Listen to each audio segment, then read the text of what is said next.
Okay, so we are making a spring tree, and you're going to draw with pencil first, and then we're going to use some paint sticks to color in.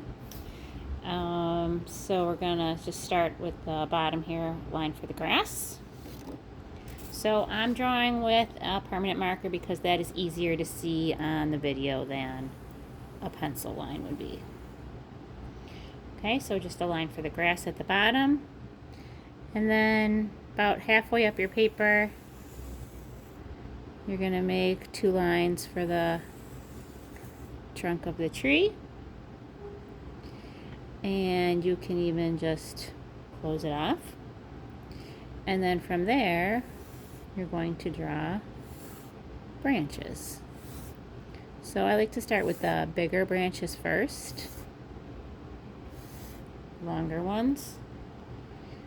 Okay, and then smaller ones coming off of those, sort of like making the letter Y.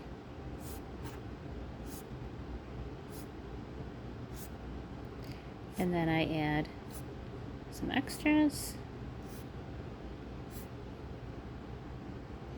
and then you can even add some really little tiny ones off of those small ones. Okay, that's all you really need for the drawing just to get you started.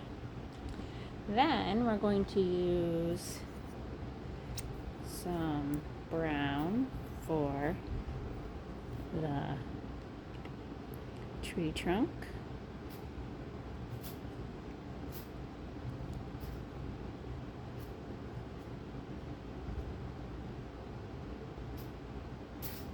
And you might want to use the edge of the paint stick to try to get a skinnier line for the branches. Now, if the branches are thicker, it's no big deal. I'm just trying to trace on the lines I already made.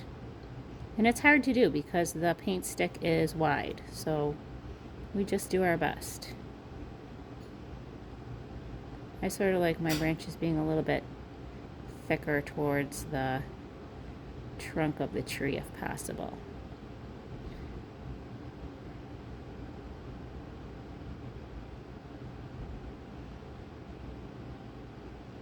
All trees are different, so your branches might come out thicker or thinner, it doesn't matter. We're all different artists. Okay, so there's some good brown, and you could use green or light green for the grass.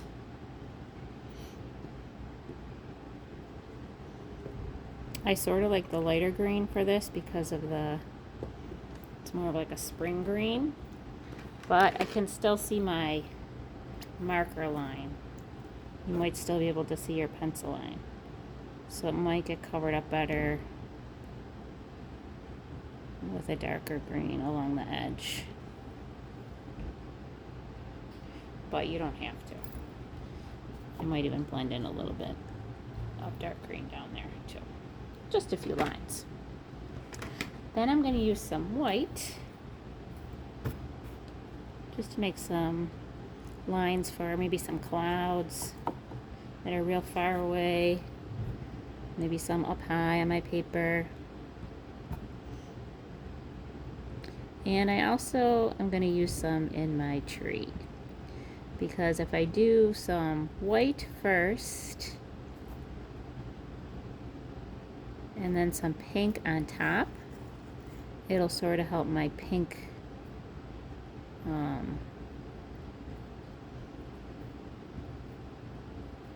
look a little more pinkish instead of taking on the blue from the light blue paper. So you can kind of experiment a little bit. You might want to take a look at how does the just the pink look by itself on top of the blue, and then does it look a little bit different on top of the white. So you can decide what you like. I think the more flowers that you do, the better the picture is going to look. So you really want to take your time and do a lot of them. Try to keep them probably close to the branches as much as possible. Okay. Now I didn't even do any on this other side. I'd still need to do that. And I'm going to take a little bit of green too, just for some branches that have their leaves, their little spring buds maybe. Kind of like a cherry blossom tree. Okay, so I would do that all along my whole tree. Take your time working carefully.